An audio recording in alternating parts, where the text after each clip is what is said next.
Keragaman nama dan gelar yang digunakan untuk menggambarkan Tuhan dalam Alkitab mencerminkan kekayaan dan kompleksitas karakter dan sifat-sifatnya.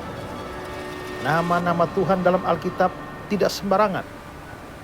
Ini merupakan hal yang disengaja untuk mengungkapkan berbagai aspek, sifat, dan cara Dia berinteraksi dengan ciptaan dan manusia.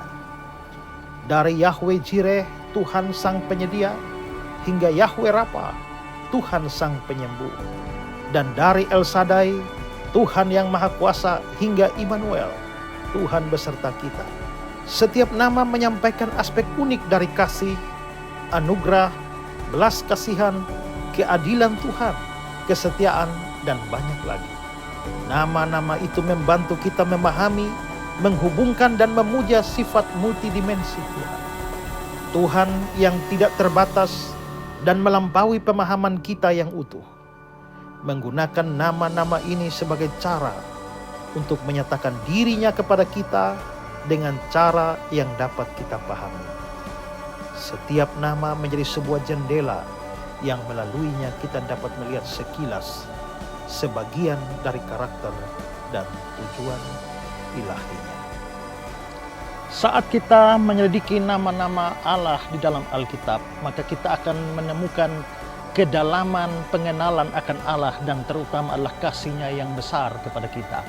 Dan kita juga akan menemukan bahwa betapa rindunya Tuhan menjalin hubungan dengan kita umat manusia. Dan perjalanan untuk menelusuri makna dari nama-namanya itu akan membawa kita kepada pengalaman keintiman dengan Dia. Sehingga kita semakin mengenal Dia dengan lebih dalam lagi dan terutama mengalami kasih-Nya dalam hati dan hidup kita. Ya, 4 huruf mati. Dan memang ini adalah ciri penulisan di dalam bahasa Ibrani kuno.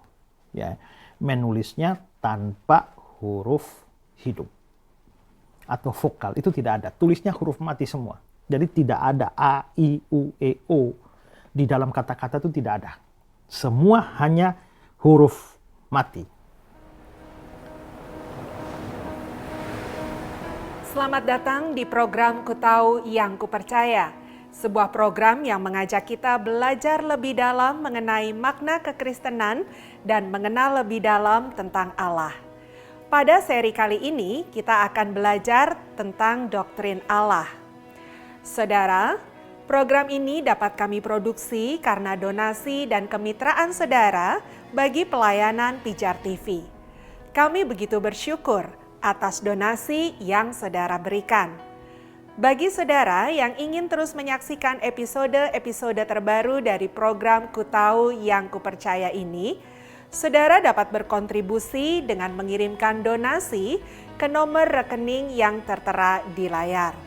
Seberapapun donasi saudara akan sangat memberkati pelayanan ini.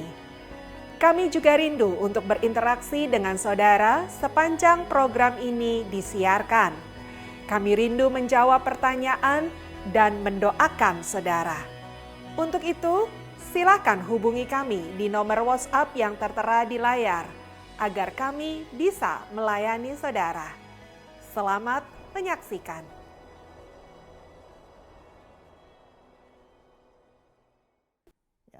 Nah, kalau Jehovah, nah itu sudah pasti salah. Karena dalam huruf Ibrani tidak ada huruf J. Ya. Nah, ada teori lain bahwa nama YHWH, seperti yang nampak di dalam gambar ini ya, YHWH. Karena seperti saya bilang tadi, YHWH itu ada nama alternatifnya adalah Adonai. Ya, Adonai, tapi ada nama Allah yang lain yaitu Elohim yang sudah kita pelajari kali lalu. Nah, teori ini mengatakan bahwa untuk mendapatkan huruf hidup bagi YHWH, maka huruf hidupnya diambil dari perpaduan dua nama, yaitu nama Adonai dan Elohim. Pertama-tama, di antara huruf Y dan huruf H, itu ada suplai huruf E dari Elohim. Selanjutnya, di antara huruf W dan huruf H, itu ada suplai huruf A dari Adonai. Sementara di bagian tengah, di antara huruf H dan huruf W, itu disuplai huruf O dari dua kata itu Adonai dan Elohim. Nah, maka akhirnya terbentuklah menjadi kata Yehovah. Dan karena Yehovah, W bisa dibaca V, maka menjadi Yehovah. Yehovah karena Y bisa J, maka akhirnya menjadi Jehovah. Ya. Nah, itu teorinya begitu. Tapi teori ini agak sukar diterima ya, karena mengapa huruf hidup dalam satu kata itu harus disuplai dari huruf hidup kata yang lain. Nah, itu memang menjadi kesulitan sendiri ya. Nah, tapi bagaimana seharusnya kita membunyikan YHWH itu? Yehovah kah atau Yahweh kah atau Yehuwa kah? Nah, pertama-tama saudara, boleh kita katakan bahwa YHWH. Yang pertama ini, Y dan H, itu boleh dipastikan bahwa ada huruf A di situ. Huruf alif di situ ya. Menjadi Yah. Kenapa kita bisa pastikan itu Yah? Karena sebenarnya ada nama Allah yang lain yang memang pendek, yaitu Yah. Nama Yah itu muncul 50 kali dalam perjanjian lama. Contohnya di Yesaya 12 ayat 2. Sungguh Allah itu keselamatanku. Aku percaya dengan tidak gemetar, sebab Tuhan Allah itu kekuatanku dan mazmurku, Ia telah menjadi keselamatanku. Nah, saudara lihat kata-kata Tuhan yang ada huruf besar itu ya. Tuhan di situ itu dari kata Ibrani Yah. Dan itu muncul 50 kali.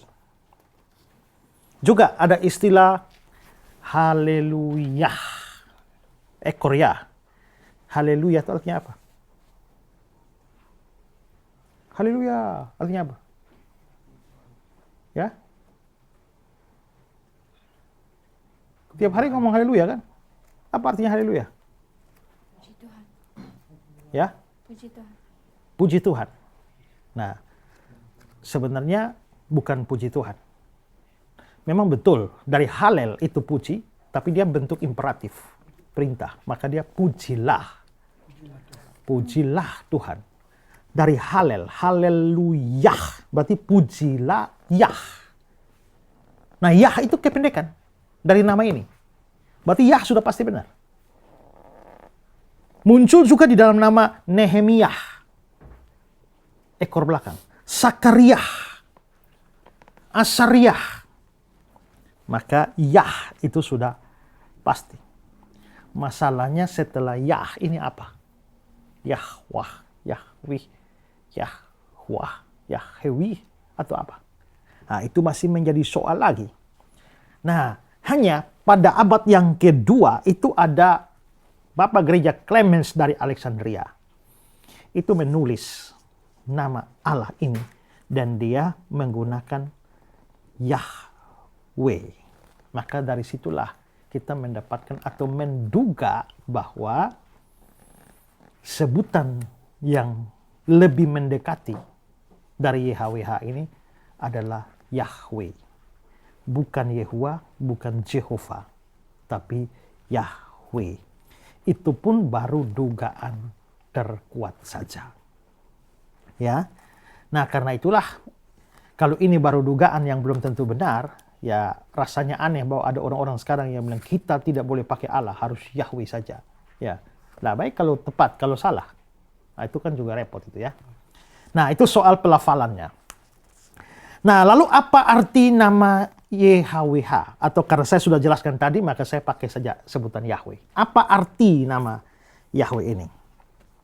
Nah, sebelum membahas arti nama Yahweh ini, pertama-tama kita perlu ketahui bahwa kata Ehye, yang tadi kita sebut aku, adalah aku.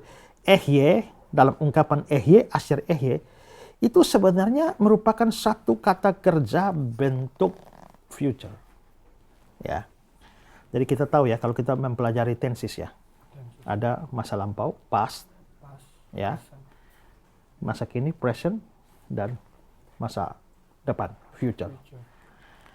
Nah, ehyeh, asyir ehyeh, ini sebenarnya ada dalam bentuk future. Sehingga terjemahan yang lebih tepat itu sebenarnya bukan aku adalah aku. Karena aku adalah aku itu sebenarnya adalah bentuk present. Tapi ini adalah bentuk future. Maka dia harus terjemahan adalah I will be that I will be. Atau terjemahannya adalah aku akan jadi yang aku akan jadi. Aku akan, future. Hanya memang banyak terjemahan kitab suci itu lebih memilih terjemahan aku adalah aku. Yang lebih mudah dipahami, ya, daripada aku akan jadi seperti, jadi aku yang akan jadi. Itu kan membingungkan. Ya. Nah, begitu juga dalam Alkitab bahasa Inggris. I am who that I am. Aku adalah yang aku adalah. Tapi ini tidak jadi soal, sebagaimana yang dikatakan oleh John Calvin. Kata kerjanya dalam bahasa Ibrani ada dalam bentuk yang akan datang. Aku akan jadi yang aku akan jadi. Tetapi itu mempunyai kekuatan yang sama seperti bentuk presentnya, kecuali bahwa itu menunjukkan jangka waktu yang terus-menerus atau kekal. Nah, maka sebenarnya yang terpenting di dalam nama ini adalah pernyataan sifatnya. Jadi, kita bisa mengenal sifat Allah itu melalui nama ini seperti yang dikatakan oleh Ellicott. Umumnya diasumsikan bahwa ini diberikan kepada Musa sebagai nama lengkap Tuhan. Namun mungkin ini justru merupakan pernyataan tentang sifatnya yang dalam dan misterius. Aku adalah yang aku adalah. Sifatku, yaitu tidak dapat dinyatakan dengan kata-kata, tidak dapat dikonsepsikan oleh pemikiran manusia. Aku ada dalam cara yang menyiratkan seluruh sifatku yang tidak terpahami dalam keberadaanku. Aku ada seperti hal lainnya tidak ada, dengan keharusan, kekekalan, dan realitas.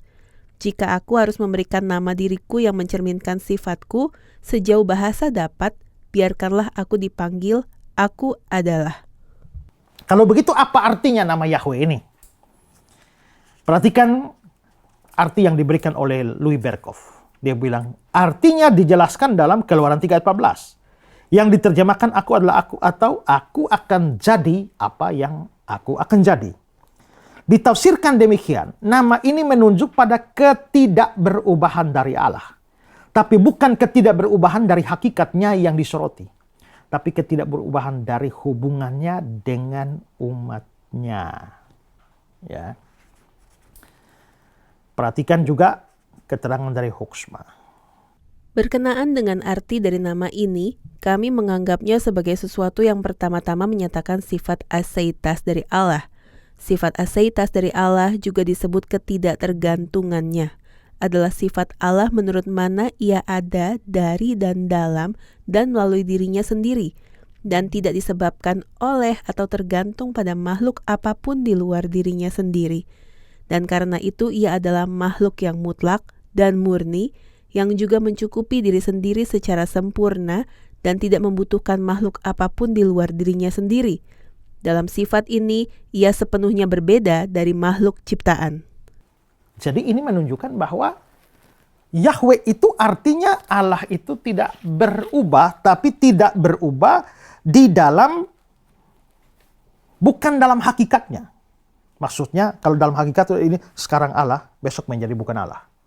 Itu namanya perubahan di dalam hakikat. Tapi kalau Allah tidak berubah dalam hakikat adalah dulu Allah, sekarang Allah, selama-lamanya Allah. Itu namanya dia tidak berubah dalam hakikat. Tapi bukan arti ketidakberubahan itu yang dimaksudkan di sini. Di balik arti nama Yahweh. Arti nama Yahweh ini mengandung pengertian Allah tidak berubah di dalam relasi dengan umatnya. Jadi contohnya begini, dulu kamu orang berdosa, kamu musuh Allah. Tapi sejak kamu percaya Yesus, maka Allah mengangkat kamu menjadi anak. Maka sekarang kamu jadi anak Allah. Allah mengasihi kamu. Waktu besok kamu berdosa, apakah Tuhan pecat kamu jadi anak?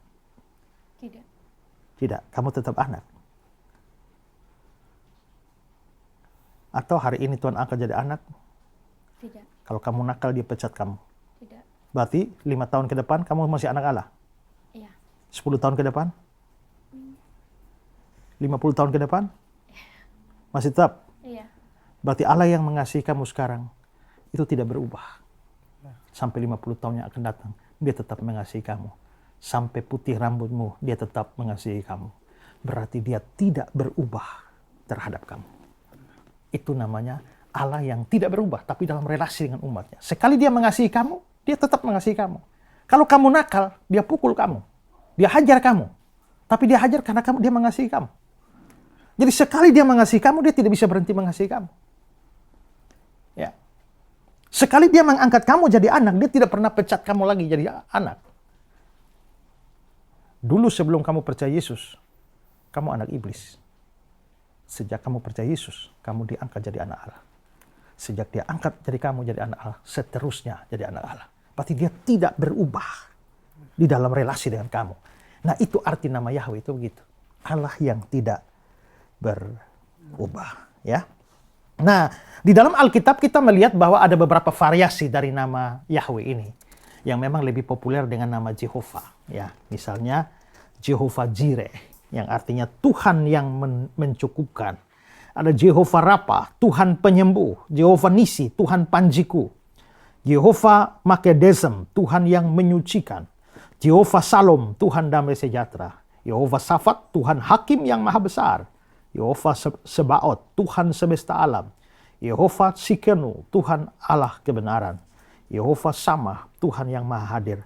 Dan Jehovah Ropeka, Tuhan pemulih jiwaku. Ya, itu beberapa variasi kalau kita mau menggunakan nama Jehovah. Padahal sebelumnya tadi saya katakan bahwa ya mestinya yang paling dekat adalah Yahweh. Ya. Oke, paham sampai sini?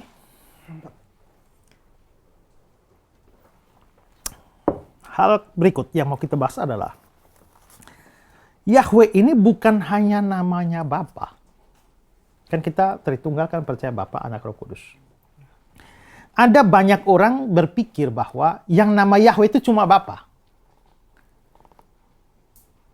Bapa, Anak, Roh Kudus. Maka ada orang tanya, Pak, kalau Bapa bernama Yahweh, kalau Anak bernama Yesus, lalu Roh Kudus bernama siapa? Nah, gitu. Atau ada juga yang mengatakan, saya sering kali mendengar sebutan Bapa Yahweh. Oh, sebagaimana Bapa Yahweh berkata. Jadi, yang Yahweh itu Bapa. Terus Yesus Yahweh atau bukan? Nah, ini persoalan. Seringkali atau banyak pandangan mengatakan bahwa Yahweh itu cuma Bapa. Tapi di sini perlu dijelaskan bahwa itu pandangan yang salah. Karena Yahweh itu bukan hanya nama untuk Allah Bapa. Tapi juga namanya Yesus, namanya Roh Kudus.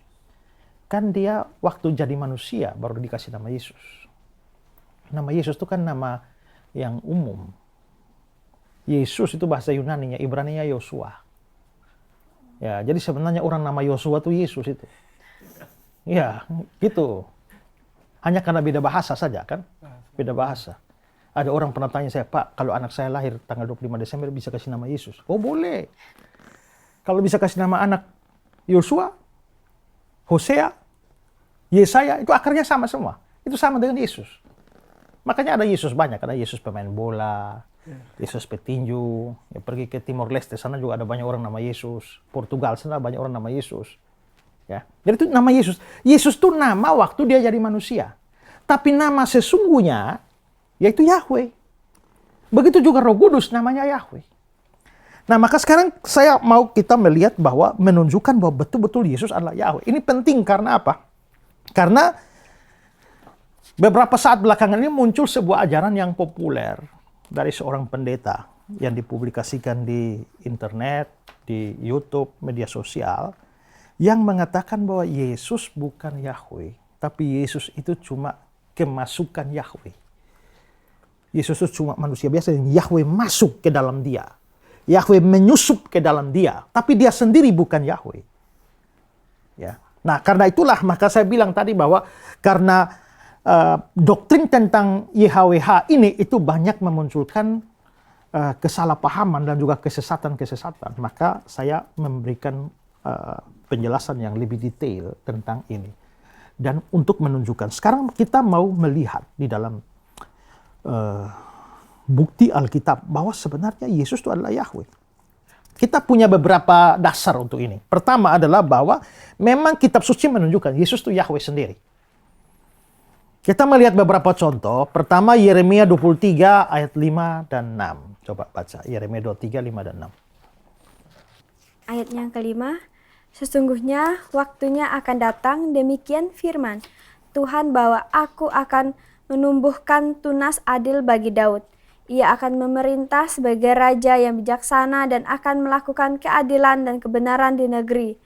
Ayat yang keenam, dalam zamannya Yehuda akan dibebaskan dan Israel akan hidup dengan tentram, dan inilah namanya yang diberikan orang kepadanya, Tuhan, keadilan kita. Oke. Ayat ini sebenarnya adalah nubuat tentang Yesus. Dari mana kita tahu ini nubuat tentang Yesus? Karena di ayat 5 itu ada kata-kata tunas adil bagi Daud. Dan tunas adil bagi Daud itu jelas menunjuk pada Yesus karena apa? Ya, saudara nanti bisa lihat di Yesaya 4 ayat 2, juga Yesaya 53 ayat yang kedua, itu jelas menunjuk bahwa tunas itu adalah Yesus. Juga di dalam Sakaria 3 ayat 8. Ada kata-kata hambaku, yakni sang tunas. Nanti juga di Wahyu 5 ayat 5 dikatakan tunas Daud. Dan itu merujuk pada Yesus. Nah, maka kita bisa melihat bahwa nanti juga di Wahyu pasal 22 ayat 16 itu lebih eksplisit. Aku adalah tunas, yaitu keturunan Daud. Maka jelas Yeremia 23 tadi itu adalah nubuat tentang Yesus. Dan di ayat 6 tadi dikatakan inilah namanya, yang namanya untuk Yesus itu, yang diberikan orang kepadanya, Tuhan keadilan kita. Saya sudah jelaskan tadi, T-U-H-N huruf besar itu dari Yahweh. Maka Yahweh keadilan kita. Maka sebenarnya dari situ jelas bahwa Yesus itu bernama Yahweh.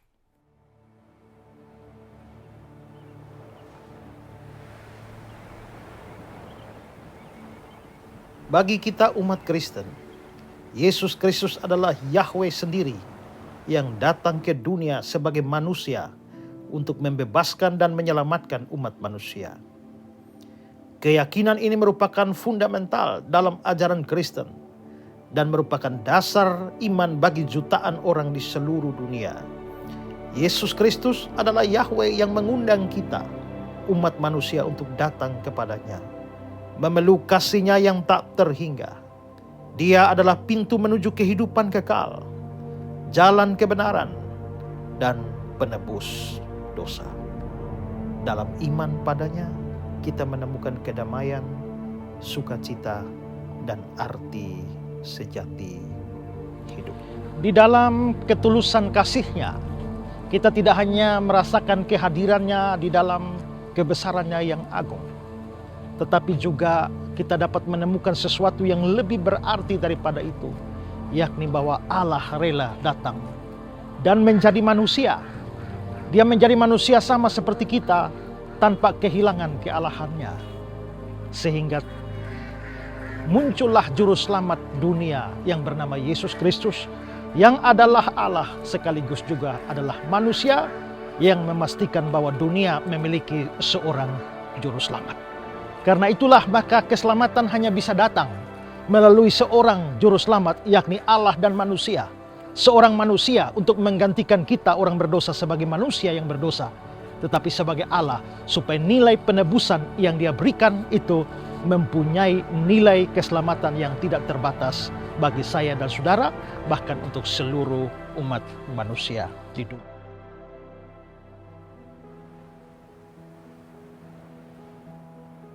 Kita sudah menyaksikan program Kutahu Yang Kupercaya dan belajar tentang doktrin Allah. Kami rindu untuk berinteraksi dengan saudara setelah saudara menyaksikan program ini. Jika saudara ingin bertanya tentang pelajaran ini, bahkan ingin didoakan, Silakan hubungi kami di nomor WhatsApp yang tertera di layar. Kami rindu melayani saudara. Saudara, program ini dapat kami produksi karena donasi dan kemitraan saudara bagi pelayanan Pijar TV. Kami begitu bersyukur atas donasi yang saudara berikan. Bagi saudara yang ingin terus menyaksikan episode-episode terbaru dari program Ku Tahu Yang Ku Percaya ini, saudara dapat mengirimkan donasi ke nomor rekening yang tertera di layar. Seberapapun donasi saudara akan sangat memberkati pelayanan ini. Terima kasih untuk kebersamaan saudara dalam program Ku Tahu Yang Ku Percaya ini. Sampai jumpa di episode berikutnya. Salam terang bagi Indonesia.